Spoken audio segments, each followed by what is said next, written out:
Bienvenue sur les cours de Jean-Phi pour le corrigé de l'épreuve de mathématiques du concours E3A MP 2023, exercice 1, alpha appartenant à R. On va démontrer que ça c'est une base de Rn de x par récurrence sur n. Pour n égale 0, eh bien la base ça va être x moins alpha puissance 0 égale 1 effectivement, et 1 c'est bien une base de R0 de x qui est l'ensemble des polynômes constants. On suppose que la propriété est vraie jusqu'à l'ordre n, et on suppose que l'on a ça. Si lambda n plus 1 est différent de 0, bon, le terme de plus haut degré de ce qui est à gauche, du polynôme à gauche, c'est évidemment lambda n plus 1 x à la puissance n plus 1, alors qu'à droite, il n'y a pas ça. Donc lambda n plus 1 est égal à 0, et donc on se retrouve avec ça, et comme ça c'est une base de Rn, tous les lambda k sont nuls de 0 jusqu'à n. Donc de 0 à n plus 1, puisque lambda n plus 1 était nul. Et donc, ça, c'est une partie libre de R n plus 1 de x, qui est de dimension n plus 2, et là, il y a n plus 2 éléments, donc c'est bien une base. Donc la propriété est vraie à l'ordre n plus 1, par le théorème de récurrence, elle est toujours vraie. La deuxième, c'est Taylor, ou Taylor-Young, qui nous dit exactement ça, et donc Px est égal à ça. C'est vrai si n égale 0, P de x égale P de alpha, polynôme constant. La troisième, alpha, est une racine d'ordre R, donc x moins alpha puissance R divise P, qui est donc égal à ça, où Q est un polynôme, on sait que P de x est égal à ça, et donc je fais la somme jusqu'à R moins 1, puis ensuite, dans la somme qui va de R jusqu'à N, je peux mettre x moins alpha en facteur. C'est bien, je me retrouve avec des x moins alpha à la puissance K moins R, j'appelle Q de x ce polynôme, et donc j'ai bien P de x égale x moins alpha puissance Q de x plus R de x, et là le degré de ce polynôme là c'est R-1 qui est inférieur à R. Donc le reste c'est ça, le quotient c'est ça. T, l'application qui fait ça, bon bah si pk est égal à x puissance k, tel pk est égal à x fois x puissance k, moins 1 sur n, x2 moins 1, k, x puissance k moins 1, alors c'est vrai si k est supérieur ou égal à 1. Et donc après quand je range tout ça, parce que ça c'est la dérivée de xk, j'obtiens facilement ça, qui peut s'écrire comme ça, et si k égale 0, p0 égale 1, tp0 est égal à x fois 1 moins 1 sur n, x2 moins 1 fois 0, la dérivée de 1, et donc ça fait x, ça fait p1. Donc je vais dire que la propriété est toujours vraie, même quand k vaut 0, parce que là ça fait 0, bon évidemment il faut bien qu'il y ait un p de 0 moins 1 qui existe, donc je vais poser p moins 1 est égal à 0. Question 5, Tpk est égal à ça. Alors là, c'est 1 moins k sur n, pk plus 1, parce que j'avais écrit avant, c'était une erreur d'écriture, pn plus 1, unitour de ré. Plus k sur n, pk moins 1, si k est entre 0 et n. Pk plus 1, pk moins 1 appartient à en. Donc ça va appartenir à en. Si k est égal à 0, ben je sais que j'ai ça, ça appartient à en aussi, puisque n est supérieur à 0. Si k est égal à n, t de pn, ça fait 1 moins n sur n, ça fait 0 pn plus 1, donc ça fait 0, plus k sur n, pn moins 1, et pn moins 1, et k sur n, ça fait n sur n, donc ça fait pn moins 1 qui appartient à en. Donc les tpk appartiennent tous à en, quel que soit le cas allant de 0 à n. Alors la linéarité, elle est évidente, grâce à la linéarité de la dérivation. Donc je vous laisse vérifier, on obtient bien que t de lambda p plus q est égal à lambda tp plus t de q, donc t est linéaire. Mais t il va de en dans R de x. Sauf que, comme les tpk appartiennent à en, quel que soit k allant de 0 à n, et que les pk forment une base de n, on en déduit que t de n est inclus dans en. Donc t est bien dans l'endomorphisme de n. t de p0 c'est p1. T de p1 c'est 1 moins 1 sur n, p2 plus 1 sur n p0, 1 sur n p0, 1 moins 1 sur n p2. T de P2, c'est 2 sur n P1 et 1 moins 2 sur n P3, etc. T de Pn-1, c'est 1 sur n Pn plus n-1 sur n Pn-2. D'accord, ça c'est 1 sur n. Et T de Pn, on a dit que c'était Pn-1, ici. Donc voilà la matrice. 7.1, on a une valeur propre lambda associée au vecteur propre p qui est donc non nul. Donc en multipliant en divisant par le coefficient de plus haut degré, on obtient p unitaire et toujours valeur propre évidemment. si D est différent de 0, si D est égal à 0, P est égal à 1, est transformé en X, est-ce qu'on peut avoir TP est égal à lambda P? Ben, ça donnerait que TP, c'est-à-dire X, serait égal à lambda, c'est impossible. Donc D est supérieur ou égal à 1. TP égale lambda P. Donc ça nous donne quoi? Ben, on revient à la définition, donc on fait X fois P, qui fait ça, moins X2 moins 1 fois N, multiplié par la dérivée de P, d'accord? Donc la dérivée de P, c'est P' est égal à somme de 1 à D de K à K X à la puissance K moins 1. D'accord?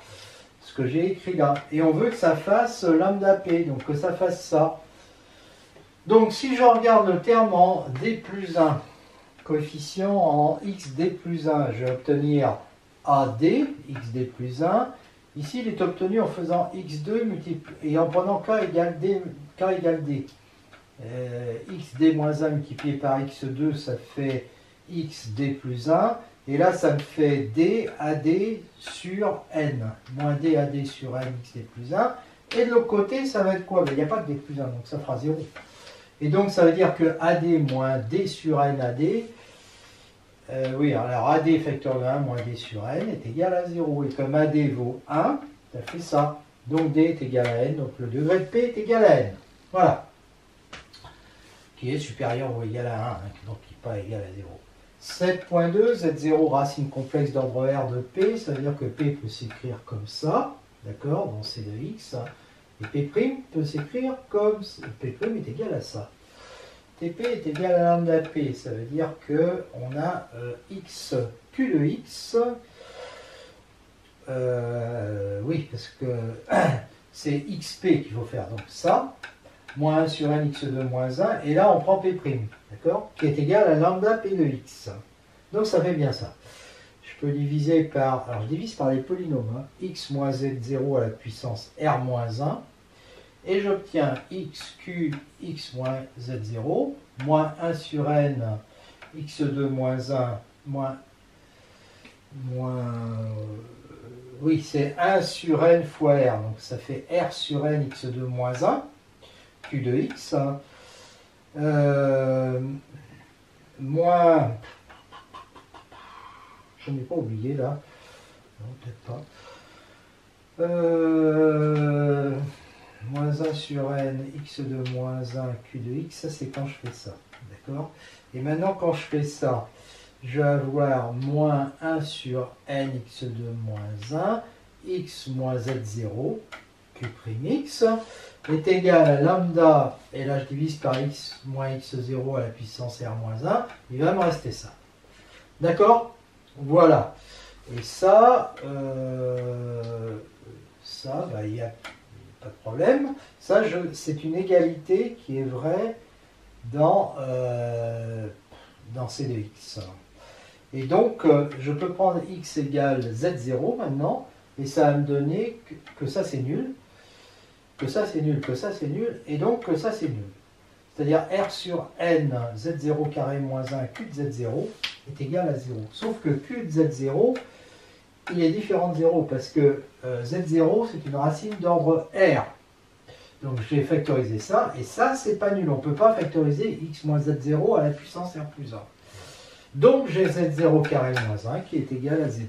Bon, 7.3, bon, on a trouvé ça, donc ça. Les seules racines complexes de P sont 1 et moins 1, et comme C est algébriquement clos, ça veut dire que P va être égal à ça. Pour R prenant ses valeurs entières entre 0 et n. Alors TP, je me place d'abord pour R prenant ses valeurs entre 0 et n. Mais je me place d'abord dans ce cas-là. Pour calculer TP, je vous laisse vérifier le calcul. Et donc après on arrange ça un petit peu, on voit qu'on peut factoriser des x-1 puissance R, x plus 1 puissance n-R. Ça va être facteur de ça. Et au bout du bout, on trouve que ça fait n-2r, n fois P. Donc on va avoir une valeur propre associée à un vecteur propre. Si R égale 0, bah, on a ça. Alors, je le fais, il y en a qui mettraient ça dans le cas précédent. Et donc on trouve 1, qui est bien 1 moins 2 fois 0 sur n, donc on se rapproche à ça. Et puis pour l'autre, on trouve moins 1. Moins 1 qui est bien 1 moins 2 n sur n. Donc en fait la formule reste vraie. Donc on a des lambda égaux à 1 moins 2r sur n. Alors je vais les appeler en fait lambda r. Et ils sont associés à des vecteurs propres, à un vecteur propre x moins 1 à la puissance r, x plus 1 à la puissance n moins r. Donc lambda prend n plus une valeur distincte, et on est dans un espace de dimension n plus 1. Et donc ça fait que t est diagonalisable, je peux déjà le dire. Mais je vais en dire un petit peu plus. Lambda r là est une valeur propre, donc je vais poser lambda r égale ça, est une valeur propre, et celui-là a un vecteur propre associé qui appartient au sous-espace propre de lambda r, c'est-à-dire qu'r de t moins lambda r identité. Et on sait que comme on a ça, chaque lambda r est une valeur propre d'ordre 1 et f de lambda p est une droite, d'accord, engendrée par x moins 1 à la puissance r, x plus 1 à la puissance n moins r. Alors une remarque, on avait vu sur la matrice qu'on avait étudiée avant, qu'en diagonale il y avait des zéros, donc la trace est nulle. Ben là, si on fait la somme des lambda r, donc c'est la somme des 1 moins 2r sur n, la somme des 1 ça fait n plus 1, moins 2 sur n, la somme des r allant de 0 à n, c'est n plus 1 sur 2, et ça fait bien 0. Exercice 2, a puissance b, c'est évidemment exponentielle de b ln de a. Et donc, je crois que c'est la réponse A, ça. Bon, il faudra vérifier quand même. X inférieur à y, t appartenant à 0, 1, t puissance x, de toute façon c'est exponentielle de x ln de t, d'accord, et t puissance y exponentielle de y ln de t, mais comme il est entre 0 et 1, ln de t est négatif, donc dans cette inégalité, quand je multiplie par ln de t, ça change le symbole, ça change le sens. Et donc j'ai ça, et comme la fonction exponentielle est croissante, j'ai strictement croissante même, exponentielle de x ln de t supérieure à l'exponentielle de y ln de t, et donc je vais avoir t puissance x supérieure à t puissance y. Quant au développement, c'est ça en série entière, c'est ça avec un rayon infini, donc ça c'est vrai, quel que soit x appartenant à R. Question 4, gamma de x est donc égal à ça, quel que soit x appartenant à 0 plus l'infini, et gamma x plus 1 est égal à x gamma de x. Gamma de 1, c'est égal à ça, ce qui fait ça, ce qui fait 1. Donc, par récurrence, on va montrer que gamma de n est égal à factoriel n moins 1. C'est vrai pour n égale 1, on vient de le voir. Supposons que ce soit vrai l'ordre n. Gamma de n plus 1, c'est n, gamma de n. Donc c'est n moins 1 factoriel, donc c'est factoriel n. Donc c'est vrai l'ordre n plus 1. D'après le théorème de récurrence, c'est toujours vrai. Donc on a ça, quel que soit n appartenant à une étoile. Donc en changeant n en n plus 1, on a ça, quel que soit n appartenant à grand n. F de x est égal à la somme de 0 à 1 de t à la puissance x. Alors t à la puissance x, c'est exponentielle de x ln de t, quel que soit t positif. Donc si on pose u égale t à la puissance x, t à la puissance t puissance x, c'est t puissance u, c'est-à-dire exponentielle u ln de t. Et donc c'est valable quel que soit t positif. Donc ce truc-là, égale exponentielle de t puissance x ln de t, c'est défini quel que soit t positif, quel que soit x appartenant à R, et donc ça, c'est égal à ça. D'accord? Alors, de suite, on voit bien que pour x fixé, c'est continu sur 0 plus l'infini, parce que les fonctions t donnent ln de t, parce que la fonction t donne ln de t est continue. Donc ça c'est continu, etc. On est composé de fonctions continues. D'accord? Ça, c'est continu en t, c'est ça que je veux dire. Continu en t pour x fixé.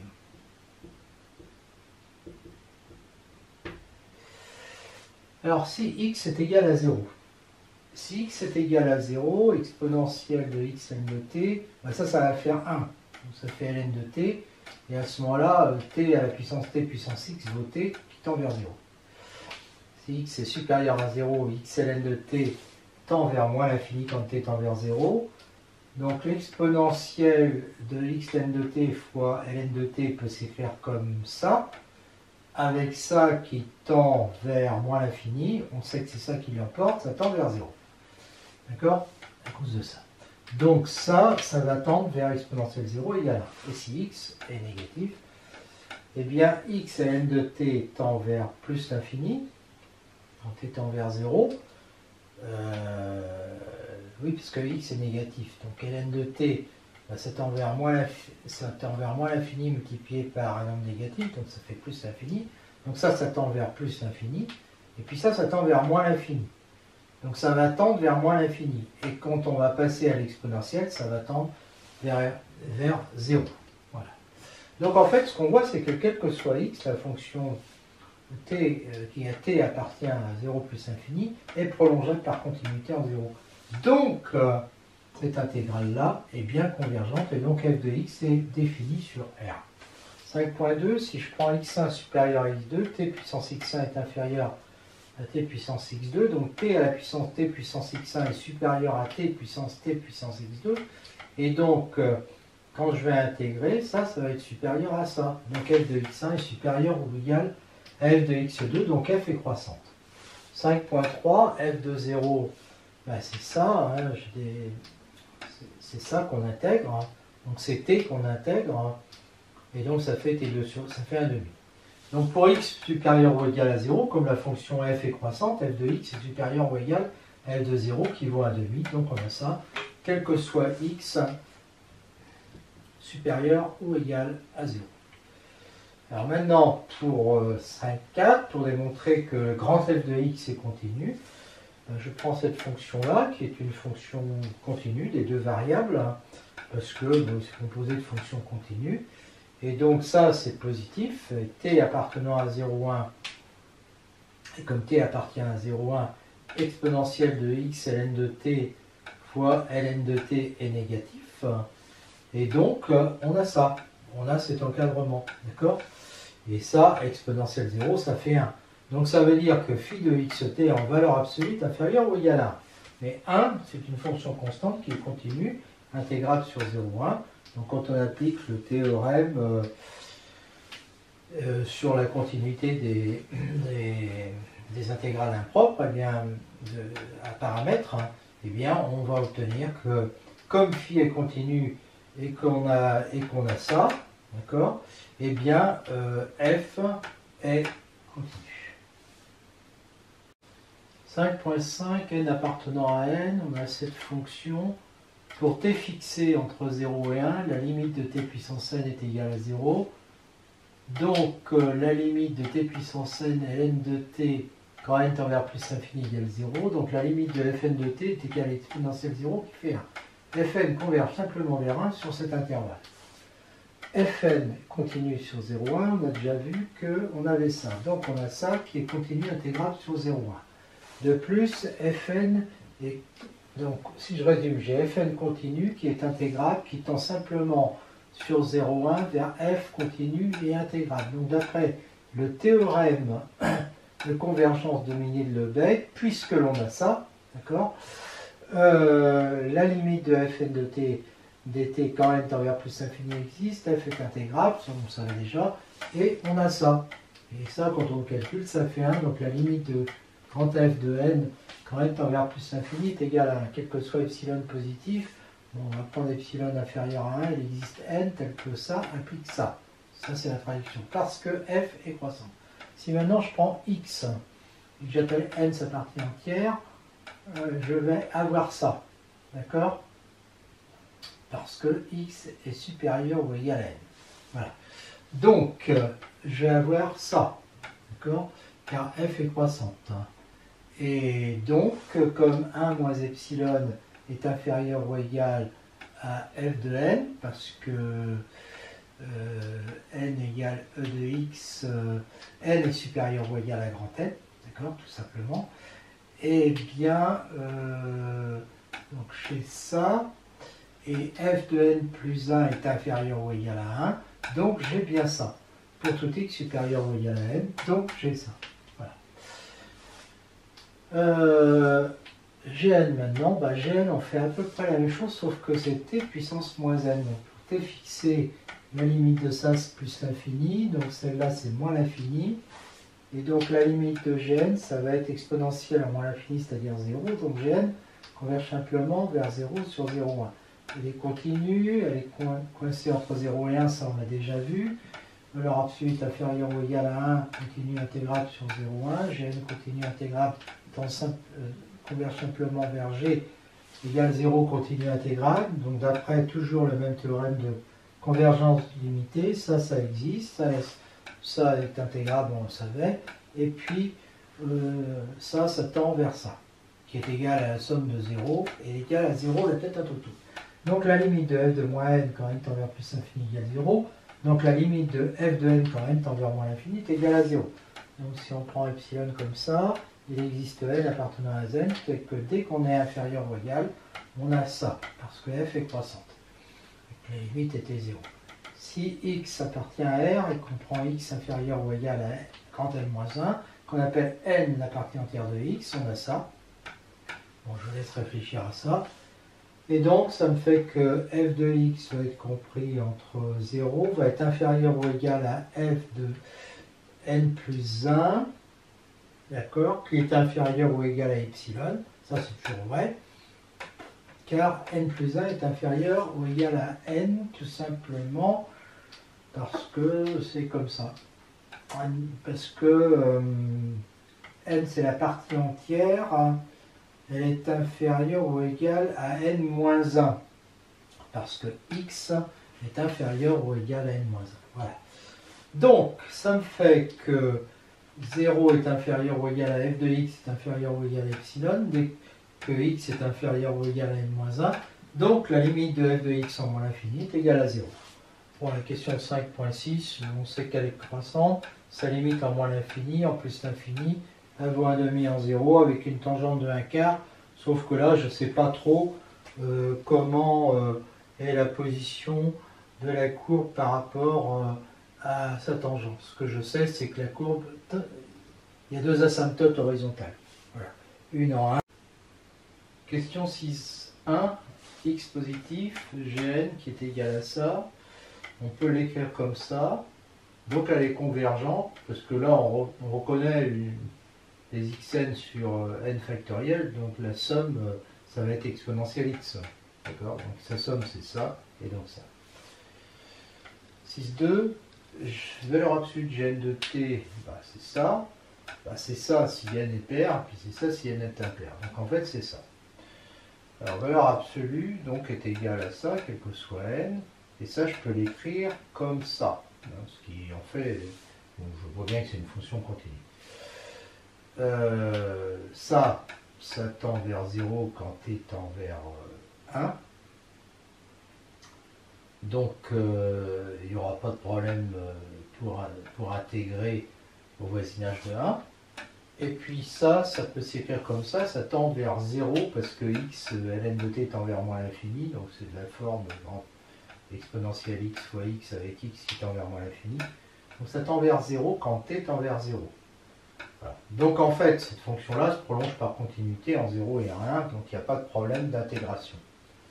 Alors quand j'intègre, ça va me donner somme, ça va me donner ça, somme de ça. Donc je fais ce petit changement de variable, u égale moins ln de dt, qui me donne t égale exponentielle moins u, et puis j'obtiens ça. Attention, il y a un moins ici, il y a un moins ici. Bon, ce moins ici à la puissance n va me faire un moins 1 puissance n fois moins 1 puissance n qui fera 1 sur n factoriel. Et ce moins ici permet d'échanger les deux bornes. D'accord? Donc j'obtiens ça, et ensuite ça me fait ça. Et là je fais le changement t égale nx plus 1 u.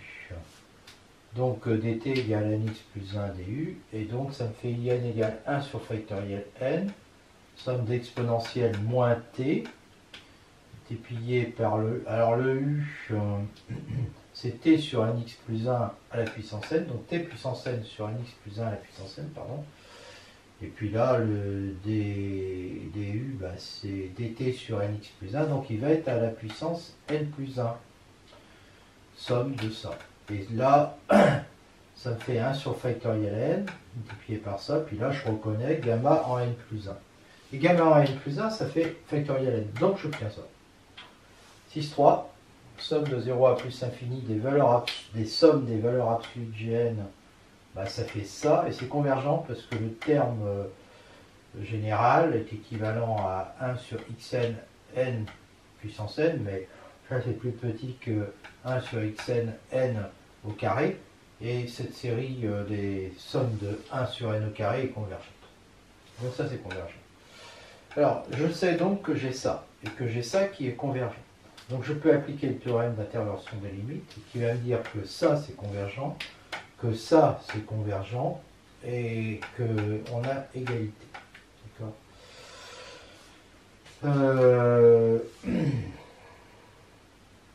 Qui me dit que ça, attention, que l'intégrale de la somme des Gn est convergente.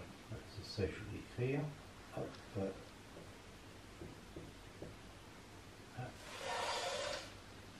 Et qu'il y a égalité, c'est-à-dire j'inverse les sommes.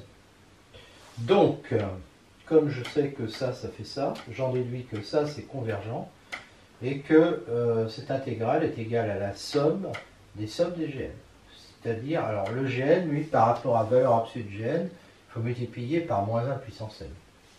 Donc ça fait somme de moins 1 puissance n fois ça, et donc ça fait somme de 0 à plus infini, moins 1 puissance n sur 1 sur nx plus 1 à la puissance n plus 1. Exercice 3, on considère l'application grand F. Petit f est continu, donc f est de classe C1 et la dérivée de grand f est égale à f de x, quel que soit x appartenant à R plus et du coup. Psi, ou psi f de x est égal à ça, on fait le changement de variable u égale xt et on obtient ça. D'accord? Voilà. Donc ça veut dire que psi de f de x est égal à 1 sur x, f de x pour tout x positif. Petit 3, grand f continue sur 0 plus l'infini, 1 sur x aussi. Donc 1 sur x fois f de x va être continu, donc psi de f est continu sur 0 plus l'infini. La limite de psi de f de x quand x tend vers 0, c'est la limite de ça, de grand f de x, pardon. C'est la limite de grand f de x, puisqu'on a démontré que ça c'est égal à 1 sur x f de x, donc ça va être la limite, je peux l'écrire, grand f de 0 fait 0. Donc je peux écrire que grand f de x sur x c'est pareil que grand f de x moins f de 0 sur x moins 0. Voilà. Et donc la limite de ça, comme grand f est dérivable, c'est f' de 0, c'est-à-dire f de 0. Et donc j'ai psi de f de 0, si je calcule psi de f de 0, avec les définitions qu'on a données, c'est somme de 0 à 1 de f de 0 du, puisque ça fait f de 0t, f de 0 dt, pardon, du, peu importe. Ça fait donc f de 0. Et donc ça fait bien ça. Donc psi de f est continu en 0. Donc psi de f est continu sur 0 plus infini. Alors la linéarité, c'est très facile, je vous laisse, c'est immédiat la linéarité. Et on a démontré que quel que soit f appartenant à E, psi de f appartenait à E. Donc psi est bien l'endomorphisme de h, cette fonction-là, pour x positif, 0 en 0. Bah, ça c'est continu, ça aussi, donc h est continu sur cet intervalle. Et pour x positif, le sinus est inférieur ou égal à 1. Donc quand je multiplie par x qui est positif, j'obtiens ça, par valeur absolue de x. J'applique le théorème de Legendre, les deux tendent vers 0, donc au milieu aussi. Et donc ça veut dire que h est continu en 0, puisque la limite de h de x en 0 est égale à h de 0. Donc h est bien, et comme elle était continue sur 0 ouvert plus infini, eh bien elle est continue sur R+. 5,2, on a tout ça qui est C1, ça aussi, donc h est C1 sur cet intervalle. h de x moins h de 0 sur x, c'est x sinus 1 sur x sur x, ça fait sinus 1 sur x, et ça n'a pas de limite en 0, parce que si on prend cette suite-là, par exemple, xn égale 1 sur npi, et l'autre suite yn égale, donc je prends n appartenant à une étoile, pi sur 2 plus 2npi, 1 sur pi sur 2 plus 2npi, xn tend vers 0 parce que c'est évident, n tend vers plus l'infini, et puis l'autre aussi tend vers 0. Mais si je prends sinus de 1 sur xn, sinus 1 sur xn, ça fait sinus npi, non, sinus de 1 sur xn, oui c'est ça. Et je remplace mon xn par 1 sur npi, donc ça fait sinus npi égale 0 qui tend vers 0. Et pour l'autre, ça fait sinus pi sur 2 plus 2npi qui tend vers 1. Donc, on a deux suites qui tendent vers 0 et qui n'ont pas la même... Et telles que ça n'a pas la même limite pour la suite xn et pour la suite yn. Donc, ça veut dire que ça n'a pas de limite en 0. Donc, h n'est pas dérivable en 0 et donc n'est pas C1 sur R+. Enfin, si G appartient à l'image de psi, qui est inclus dans E, donc G est continu, et ça c'est continu aussi, donc ça va être continu.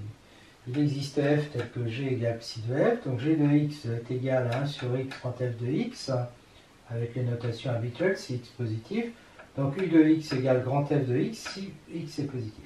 Et G de 0, lui, il est égal à psi de f en 0, c'est-à-dire f0, et donc U de 0 va être égal à 0 fois f de 0 égale 0, la tête à toto.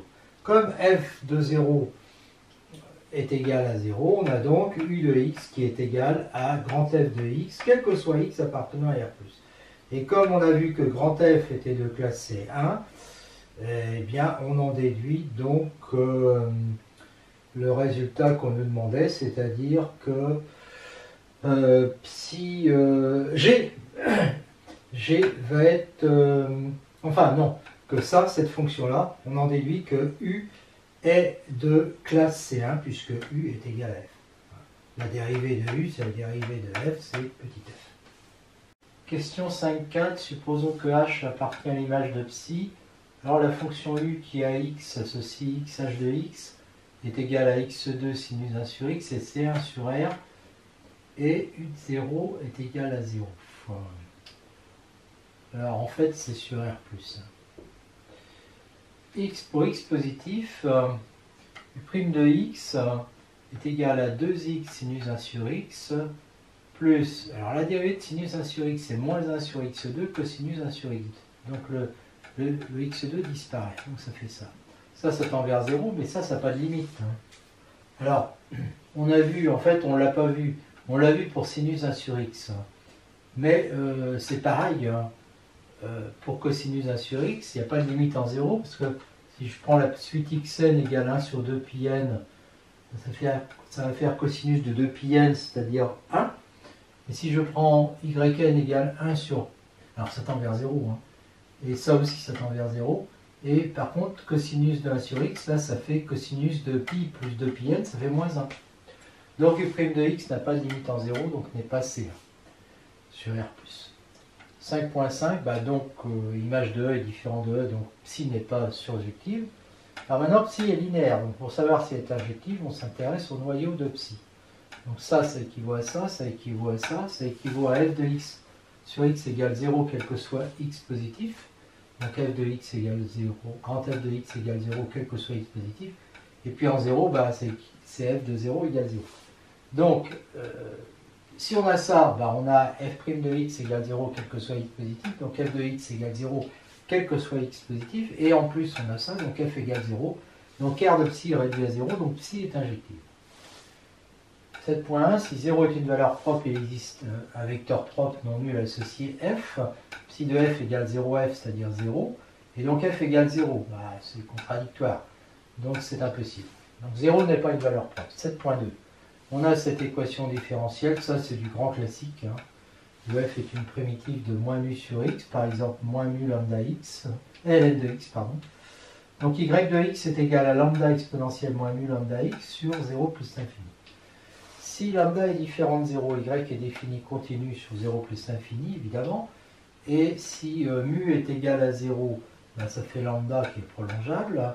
Si mu est positif, alors si mu est positif, moins mu est négatif, et en 0, ln de x tend vers moins l'infini fois quelque chose de négatif, ça fait plus l'infini, et l'exponentielle, donc en plus l'infini, c'est pas prolongeable. Donc, si mu est négatif, par contre, ça fera que moins mu est positif, ln de x tend vers moins l'infini, donc c'est l'exponentielle en moins l'infini qui fait 0. Donc là, c'est prolongeable, d'accord? Et puis si lambda égale 0, évidemment, la solution y égale 0 est continue sur R+, conclusion y égale 0 est toujours une solution continue sur R+, et si mu, il y a des solutions prolongeables à condition que mu soit inférieur ou égal à 0. D'accord? Sinon, c'est-à-dire pour mu supérieur à 0, 0 est la seule solution. Seule solution prolongeable. Attention, hein. Prolongeable en 0. 7.4, valeur propre lambda, vecteur propre F différent de 0. Il faut avoir ça. Lambda est différent de 0 parce qu'on a vu que 0 n'était pas une valeur propre. Et on traduit ça par f de x. Alors x égale lambda f de x, quel que soit x positif, et f de 0 égale lambda f de 0. Si x est positif, on a donc ça. Mais comme f c'est la dérivée de grand F', f est donc solution de y' plus mu sur x, y égale 0. En prenant mu est égal à moins 1 sur lambda. Donc on sait que f est égal à ça, donc à ça. Et que f est C1. Comme f est C1 sur R+, eh bien il faut que mu soit négatif, donc lambda positif. Et f de x est égal à grand F' de x, alors on dérive ça, et on trouve ça. Pour x positif, et f de 0 est égal à 0. Alors ça, c'est forcément C1 sur R+, réciproquement. Si je prends cette fonction avec a différent de 0, lambda supérieur ou égal à 0, f de 0 égale 0. F est C1 sur R+, f est non nul, et si le f de x est égal à grand F de x sur x, donc je vous laisse vérifier, ça fait A sur x, le grand F, c'est une primitive de ça, une primitive de ça, c'est exponentielle 1 sur lambda ln de x, alors il y a le a évidemment qui reste, et puis on divise par x, ça fait ça.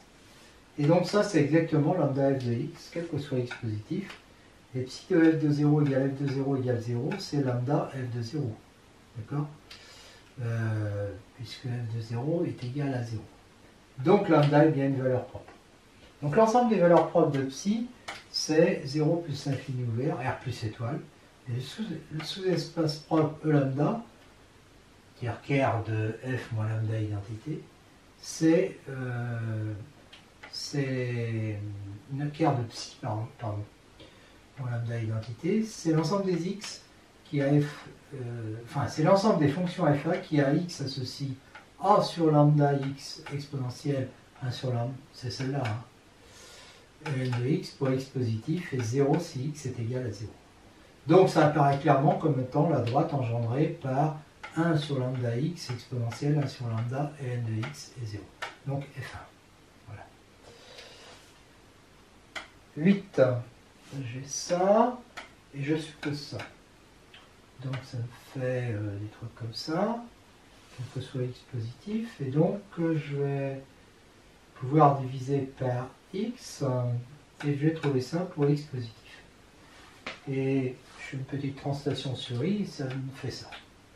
Alors là-dedans, il y a les x à la puissance k, il y a les deux premiers termes qui sont x puissance 0, puis sinon, les autres, c'est des x puissance k, k supérieur ou égal à 1. Qu'est-ce qui va se passer? C'est que quand on fait tendre x vers 0, bien les x puissance k vont tendre vers 0, les x puissance k ln de x, quand k est supérieur ou égal à 1, tendent aussi vers 0. Donc, ça implique que la limite de α1 plus β1 ln de x est égale à 0, quand x tend vers 0. Et comme ln de x tend vers moins l'infini, ça veut dire que β1 est nul. Et à ce moment-là, ça fait α1 égale 0.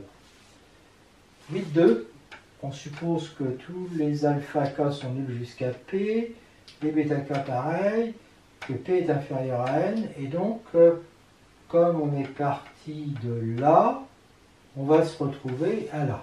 D'accord? Quel que soit x positif. et on va diviser par x à la puissance p plus 1. Ce qui revient à avoir ça. On fait une petite translation, ça revient à avoir ça. Alors là aussi, c'est comme tout à l'heure, les deux premiers termes sont en x puissance 0, x puissance 0 ln de x, et tous les autres, c'est en x puissance k supérieur ou égal à 1, et x puissance k supérieur ou égal à 1 ln de x. C'est-à-dire qu'ils vont, quand on fait tendre x vers 0, tous les termes vont tendre vers 0, sauf les deux premiers. Alors les deux premiers, comme c'est toujours égal à 0, il faut qu'ils tendent aussi vers 0. Donc limite de alpha p plus 1 plus k x puissance k, oui, alors pour k supérieur à 0, tous ces limites sont égales à 0, c'est ce que j'ai dit, et donc il va rester que les deux premiers, c'est-à-dire limite de alpha p plus 1, c'est pour k égale 0 donc, plus bêta p plus 1 ln de x qui doit être égal à 0. Ce qui implique que bêta p plus 1 est égal à 0 et que par suite alpha p plus 1 va être égal à 0. Donc la conclusion, c'est le théorème de récurrence. La propriété est vraie à l'ordre 1, quand on la suppose vraie jusqu'à l'ordre p, alors elle est vraie à l'ordre p plus 1. Donc d'après le théorème de récurrence, tous les alpha i, tous les bêta i sont nuls et donc b est libre. Et donc, il va engendrer, et il y a deux n éléments là-dedans, n plus n. Donc, il engendre un espace de dimension 2n. Question 8.2.1, avec cette intégrale. La fonction est continue sur 0 plus l'infini, la limite en 0 vaut 0 parce que p est supérieur ou égal à 1. Donc l'intégrale est convergente, ensuite on fait l'intégration par partie, on s'assure que ça existe bien en 0, oui, parce que ça tend vers 0. Donc je vous laisse regarder le calcul, c'est tout simple, c'est évident, et on trouve ça. Psi de fi de x est fi de x sur x si x positif et fi de 0 si x égale 0, avec fi de x qui est égal à ça, donc ça, ça, ça. Et donc on trouve fi sur i plus 1 et c'est encore vrai en 0. Donc psi de fi égale fi sur i plus 1 qui appartient à en. Psi de gi de x, on fait pareil. Alors là il faut intégrer ça. Et ça on l'a déjà fait, ça fait ça. Donc ça fait ça. Donc psi de fi de x est égal, on divise donc par x. Donc ça fait ça. Et on reconnaît là du gi et du fi. Et ça marche encore en 0. Et donc ça fait 1 sur i plus 1 gi moins 1 sur i plus 1 au carré fi, donc ça appartient à en. Donc psi de chaque élément de b appartient à en. Donc si, comme b est une base de n, on en déduit que psi de n est inclus dans en, et donc psi apparaît comme un endomorphisme de n. Alors maintenant, on regarde, f1 est envoyé en f1 sur 2, f2 en f2 sur 3, etc. fn en fn sur n plus 1, donc ça nous donne ça. G1 est envoyé en moins 1 quart de F1 plus G1 sur 2, ça nous donne ça. G2 en moins 1 neuvième de F2 plus G2 sur 3, ça nous donne ça. Et Gn en moins 1 sur n plus 1 carré Fn plus Gn sur n plus 1, ça nous donne ça. Donc on obtient une matrice diagonale de cette forme-là. 8.4, son déterminant est égal à ça, c'est-à-dire 1 sur factoriel n plus 1 au carré, différent de 0, donc c'est un automorphisme. 8.5, z égale G1 plus G2, ça appartient à Fn évidemment. Et donc là, de G1 à pour image ça, on en déduit 2G1 à pour image moins F1 sur 2 plus G1. Et F1 sur 2, c'est psi de F1. Donc psi de 2G1 est égal à moins psi de F1 plus G1.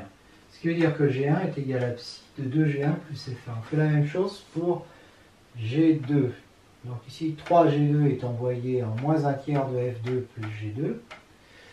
Et moins 1 tiers de F2, c'est psi de F2. Donc psi de 3G2 égale moins, parce qu'il y a un moins devant, psi de F2 plus G2. Donc G2 est égal à psi de 3G2 plus F2. Donc G1 plus G2 est égal à psi de 2G1 plus F1 plus 3G2 plus F2.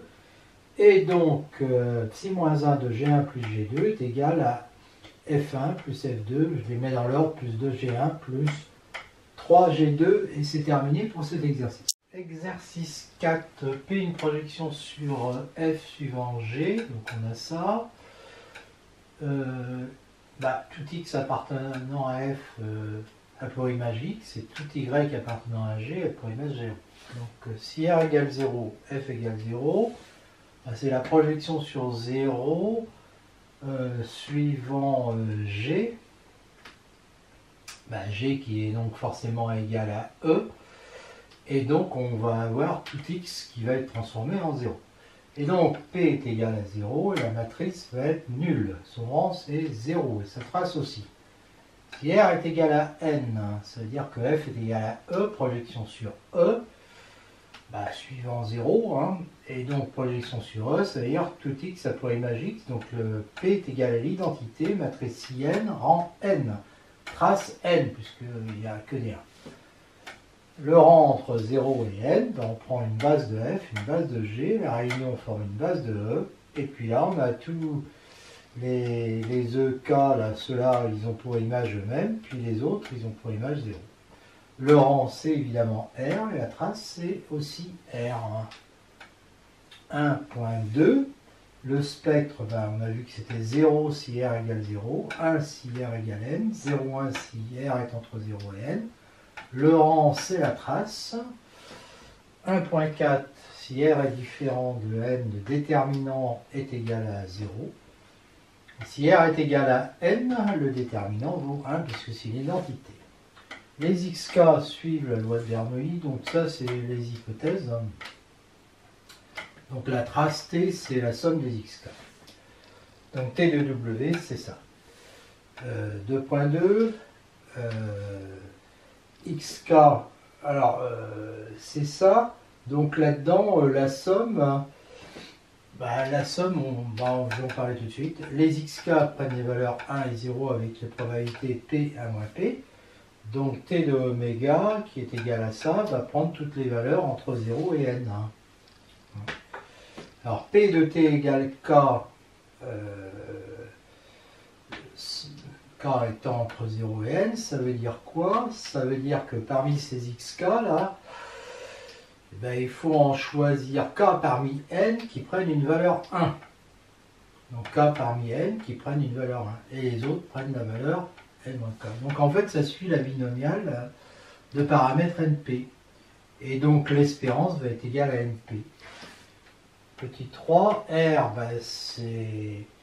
c'est le rang de la matrice, donc c'est T, d'après ce qu'on a vu avant, et donc ça suit la même loi binomiale. D, c'est le déterminant de la matrice, ça prend les valeurs 0 et 1. Alors, P de D égale 1, pour avoir D égale 1, il faut avoir que des 1, et donc il faut que chaque xk soit égal à 1. Et donc, c'est probabilité de cette intersection, comme ils sont indépendants, c'est le produit des P de xk égale 1, donc c'est P à la puissance n. Et pour avoir D égale 0, il faut avoir, il suffit d'avoir un 0. Donc c'est le contraire de ça en fait. Donc sa probabilité c'est 1 moins P puissance n. 4.2, l'espérance de D, visiblement là c'est 1 fois P puissance n plus 0 fois 1 moins P puissance n, donc ça fait P puissance n. V n'a qu'une valeur m, n'a qu'une valeur propre. Donc ça veut dire que m est égal à 0 ou à i. Donc ça veut dire que P de V, pour être égal à 0, c'est ça, ou pour donc ça veut dire que ils sont tous égaux, tous les xk égaux à 0, ou tous les xk égaux à 1. Donc ça, la probabilité, c'est 1 moins P à la puissance n, et ça, c'est P puissance n, d'où le résultat. 5.2, n impair. Bon, Z, ça veut dire que dimension de E0 égale dimension de E1. Donc Z, ça va être... ça c'est pas possible si Z a une valeur propre, a au moins une valeur propre égale à 0 et au moins une valeur propre égale à 1, eh bien ça c'est pas possible puisque n est impair. D'accord? Donc la seule situation possible, c'est que le rang petit r soit égal à 0, c'est-à-dire que la matrice soit égale à 0, ou que la matrice soit égale à l'identité. Donc finalement, c'est comme V. D'accord? Et donc, P de Z va être égal à P de V, va être égal à 1 moins P à la puissance n, plus P à la puissance n. 5.3, n est égal à 2R, t est égal à R. T suit une loi binomiale de paramètres 2R et P. Donc P de t égale R est égal à ça. Z, bah, c'est t égale R ou t égale 0 ou t égale 1 de probabilité, donc ça. Alors là, j'ai donc des notations. Pour tout dire, c'est un peu pénible ce travail. Suivant que xi égale 0, 1 et xj. Donc aij, là, c'est ça, c'est xj. Eh bien, on a aij qui est égal à 0 ou 1, donc il y a deux valeurs qui sont prises. Hein. On a encore une loi binomiale, hein. Pas binomiale, de Bernoulli. I différent de j, p de aij égale 1 est égal à p de xi égale 1 et xj égale 1, égale p2. Et donc p de aij égale 0 égale 1 moins p2. Donc aij suit la loi de Bernoulli de paramètre P2. Si I égale J, P de aij égale 1 est égal à P de xi égale 1 égale P. Et donc là, ça suit la loi de Bernoulli de paramètre P. Trace de A, c'est égal à ça. Mais xi égale 0 équivaut à xi carré égale 0. Xi égale 1 équivaut à xi carré égale 1. Donc xi carré égale xi, trace de A égale somme des xi, c'est-à-dire T. Déterminant de A de oméga. Alors là, voilà la matrice. Hein. Donc le déterminant, c'est ça. Si tous les xk sont nuls, alors A est nul de rang 0. Et sinon, il y a un xk qui n'est pas nul. Alors, supposons par exemple que ça soit x1. D'accord? Donc ça fait une matrice qui va être comme ça. Ben, toutes les colonnes, autres que la colonne 1, sont collinaires à la colonne 1. Donc en fait, le rang est égal à 1. Rang de A oméga est égal à 1. Donc le rang de A, bah, il prend les valeurs 0 et 1. La valeur 0, si tous les xk sont nuls, donc 0 est tout à l'heure la seule valeur propre. Hein. Et sinon, eh bien, on a vu que le rang de A était égal à 1. Donc il y a un des xk qui est égal à 1. Et donc, ker de A oméga, parce que le rang c'est l'image, hein, ker de A d'oméga, et de dimension n-1. Ce qui veut dire que 0 est une valeur propre d'ordre n-1. Donc comme A oméga est symétrique, elle est diagonalisable, la somme de ces valeurs propres est égale à la trace de A de oméga. Et comme 0 est valeur propre de n-1, l'autre valeur propre, qui est une valeur propre d'ordre 1, eh bien, elle va être obtenue en faisant la trace moins la somme des n-1, 0. D'accord? Donc la trace, c'est n-1, 0 plus le lambda. Le lambda est donc égal, la lambda est égal à trace de oméga. Valeur propre d'ordre 1. Rang de A. Oui, et non nul. Hein. Non nul parce qu'il y a un des xk qui n'est pas égal à 0. Le rang de A est égal à 0. Donc dire ça, ça équivaut à A égale 0, équivaut à tous les xk sont nuls. Donc probabilité que le rang de A est égal à 0, c'est la probabilité que tous les xk valent 0, c'est 1 moins p à la puissance n. Et donc la probabilité que, comme rang de A prend que deux valeurs, ben, il suit une loi de Bernoulli. Et donc ça va être la probabilité que le rang de A soit égal à 1, c'est 1 moins p puissance n. Et donc rang de A suit la loi de Bernoulli, deux paramètres, 1 moins p à la puissance n.